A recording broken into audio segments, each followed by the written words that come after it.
আসসালামু আলাইকুম। Village life with প্রবাসীর বউ চ্যানেল থেকে ফাতেমা বলছি।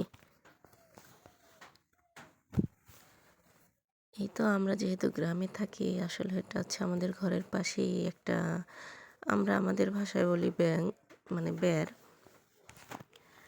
বের বা ওই হোতা খাল বলতে এরকম কিছু একটা।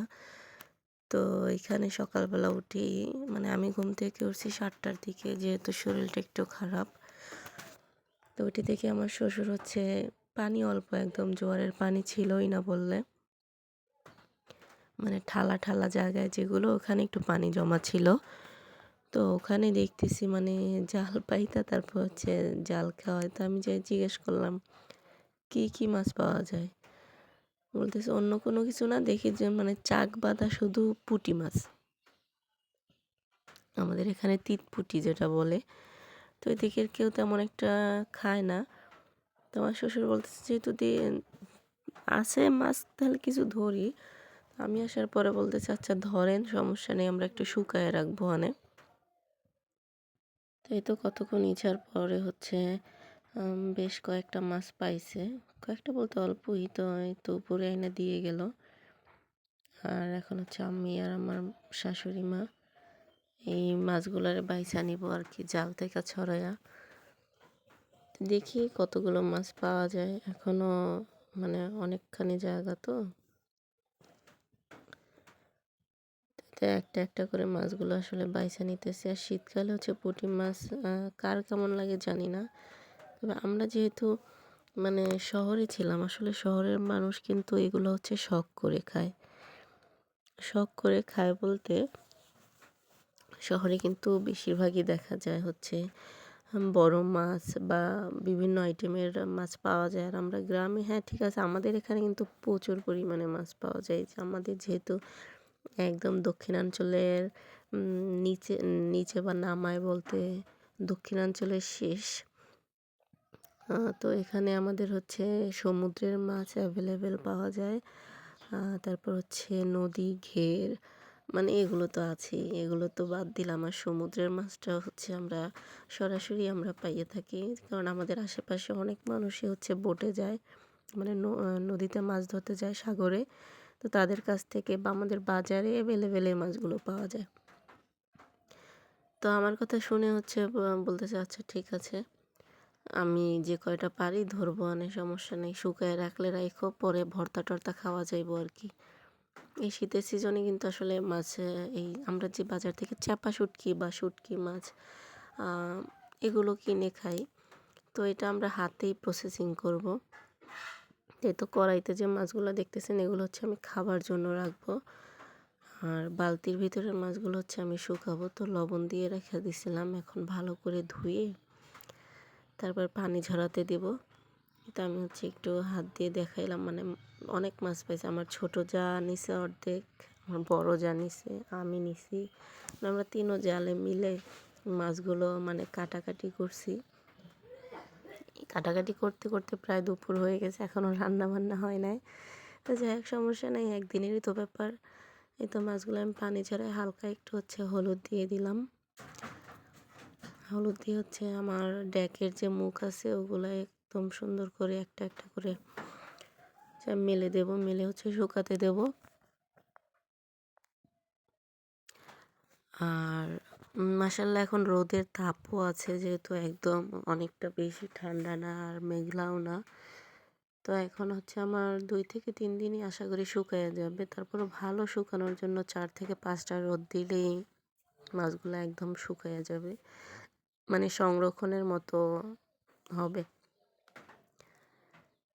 তো শীতকালে শুটকি মাছ, পুঁটি মাছ হচ্ছে ধরা থেকে শুরু করে কাটা, ধোয়া, তারপর হচ্ছে এই তো শুকানো, প্রসেসিং সহ সব কিছুই আমার আজকের এই ভিডিওটা দেখতে পারবেন। তবে অবশ্যই ভিডিওটার প্রথম থেকেই লাইক দিয়ে পুরো ভিডিওটা কন্টিনিউ করতে হবে। আর ভিডিওর কোনো অংশ যদি আপনাদের ভালো লাগে, তাহলে প্লিজ একটা সাবস্ক্রাইব করে পাশে থাকা বেল বাটনটি প্রেস করে দিবেন, যাতে করে আমি নতুন কোনো ভিডিও আপলোড করার সাথে সাথে আপনাদের সময় সুযোগ মতো দেখে নিতে পারেন। আমি হচ্ছে আজকে যে ভয়েস দিতেছি আমার ভয়েসটা একদমই এলোমেলো হয়ে গেছে ঠান্ডার কারণে। তারপরও কিছু করার নাই।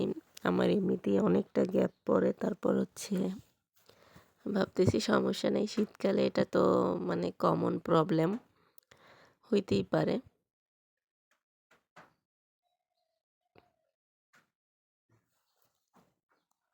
তো মাছগুলো একে, একে করে সুন্দর করে ডালার মধ্যে সাজায় নিছি।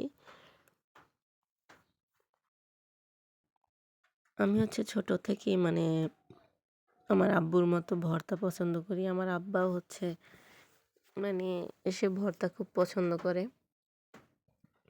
তো আমার মনে পড়ে যখন আমি ঢাকা ছিলাম, তখন এরকম হয়েছে যে এই ছোট, ছোট পুঁটি মাছগুলো মানে একেবারে ছোট ওদিকে বিল ছিল যেহেতু আমরা টঙ্গী বাজার এলাকায় থাকতাম মানে টঙ্গী, চেরাগালি।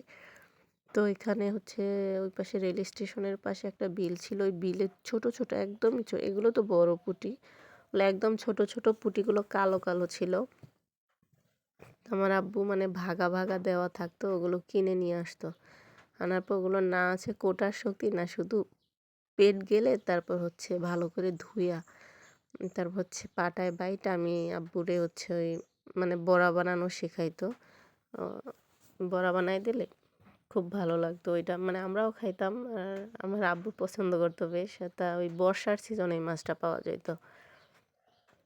তো ওগুলো হচ্ছে একবার শুকায় রাইখা অনেক দিন হচ্ছে ভর্তা এটা প্রায় অনেক বছর আগের কথা। প্রায় আজ থেকে ১৫ বছর আগের কথা। তো আমি ভাবতেছি আমিও কয়েকটা পুঁটি মাছ শুকায় রাখি এই তো সাজানো হয়ে গেছে। এখন হচ্ছে আমার জালের আর আমার পুঁটি মাছগুলো এই তো শুকানোর জন্য রোদে দিতেছি। আর শেষে তো আপনাদের একটু দেখাইলাম মানে আমার চাচা শ্বশুর এই তো সবজির বাগান করছে। মানে সব প্রকার সবজি আছে ঝিঙ্গা, ধুন্দুল, লাউ, তারপর করল্লা, শসা মানে ইত্যাদি সব। তো এই তো আমি বাড়িতে আইসা হচ্ছে এখন পুঁটি মাছ যেহেতু ধোয়া কোটা শুকানো দেয়া সব শেষ। তারপরে বাকি আছে শুধু আমার রান্না। এখন হচ্ছে আমি এই তো এক এক চড়াট হচ্ছে ভাইজা তারপর হচ্ছে মানে যতটুকু পরিমাণ রাখছি অর্ধেক হচ্ছে ভাইজা আমি শুধু খাবো। শুধু ভাজা মাছটা আমার পছন্দ। আর বাকি অর্ধেকের মধ্যে হচ্ছে আমি লাল শাক দিয়ে রান্না করব। আসলে শীতকালে হচ্ছে আমাদের এইখানে বৈরাগী মাছ যেটা বলে, আমার ভিডিওতে এখনও আমি বৈরাগী মাছ এবছর এখনও খাইনি। তো অবশ্যই দেখতে পারবেন এই বৈরাগী মাছ দিয়ে আমাদের এখানে লাল শাক খাওয়ার খুব মানে একটাই এই সিজনটা হচ্ছে বৈরাগী মাছ তার সাথে লাল শাক এটা থাকবেই। আমি ৮ বছর সংসার জীবনে এটাই দেখতেছি। তো যাই হোক আজকে হচ্ছে আমি বৈরাগী মাছ না আজকে হচ্ছে আমাদের মানে বেড়ে নিজের হাতে ধরা হচ্ছে পুঁটি মাছ দিয়ে লাল শাক দিয়ে আজকে রান্না করব। এর আগেও আমি খাইছি খুব ভালো লাগে। আপনারা যারা খাইছেন অবশ্যই কমেন্ট করে জানাতে পারেন যে রান্নাটা আসলে কেমন হয়। তো আমাদের এখানে এভাবেই রান্না করে সাধারণত মাছ পেঁয়াজ একসাথে ভেজে দিয়ে তারপর তার মধ্যে মানে ভাজা হয়ে গেলে হলুদ মরিচ দিয়ে তার পানিটা বলক আসলে শাকটা দিয়ে দেয়। এটা দো ভাজা যেটা বলে ওইটা করা হয় না। তো দেখেন আমাদের মানে আমার হচ্ছে শ্বশুর হচ্ছে এই যে ক্ষেতে লাল শাক দিছে সেই ক্ষেতের লাল শাক একদম সুন্দর রং তরতাজা রং কালারটা কত সুন্দর হয়েছে লাল শাকের। তো যাই হোক আজকের আমার এই ভিডিওটা আপনাদের কাছে কেমন লাগছে অবশ্যই কমেন্ট করে জানাতে পারেন। সবাই ভালো থাকবেন সুস্থ থাকবেন আল্লাহ হাফেজ।